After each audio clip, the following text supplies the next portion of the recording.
Remember, Winston Churchill once said that courage is rightly considered the foremost of the virtues, for upon it all others depend. Courage is defined as the ability to act and to go forward in the face of uncertainty. It's to face the fact that you may not succeed. It's the willingness to take chances and to take risks. The future belongs to the risk takers. The future belongs to people who are willing to take the risks necessary. The second part of courage is persistence. It's the willingness to endure. It's the willingness to hang in there. Once you've started and you have begun, there is a period between when you begin and when you get some result. And in that period, most people break and run. Most people fall apart. They cannot stand not knowing, so they rush back to their comfort zone.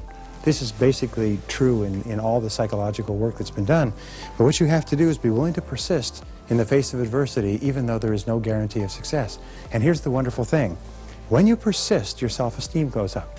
Each time you force yourself to stay in there, your self-esteem goes up. You like yourself more. You respect yourself more. You feel more confident. You feel better about yourself. In fact, in the ultimate end, you don't even mind losing because you've persisted.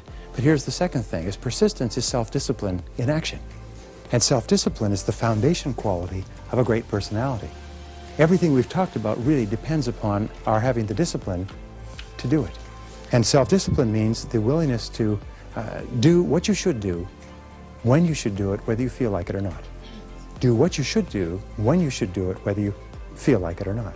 And if you can persist, you develop the habit of persistence. If you develop the habit of persistence, pretty soon you get to the point where nothing will stop you and you become unstoppable. In other words, everything we've talked about is that you build your own character. You create yourself in the image that you imagine for yourself. And your goal must be to become absolutely unstoppable in anything you do.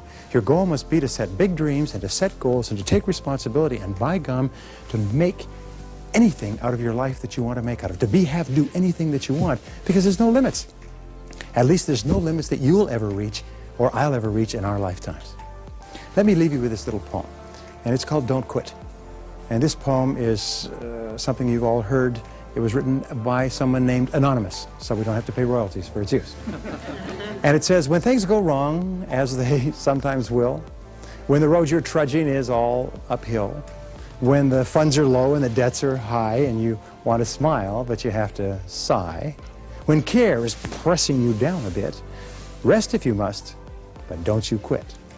For life is queer with its twists and turns, as every one of us sometimes learns, and many a failure turns about when he might have won had he stuck it out.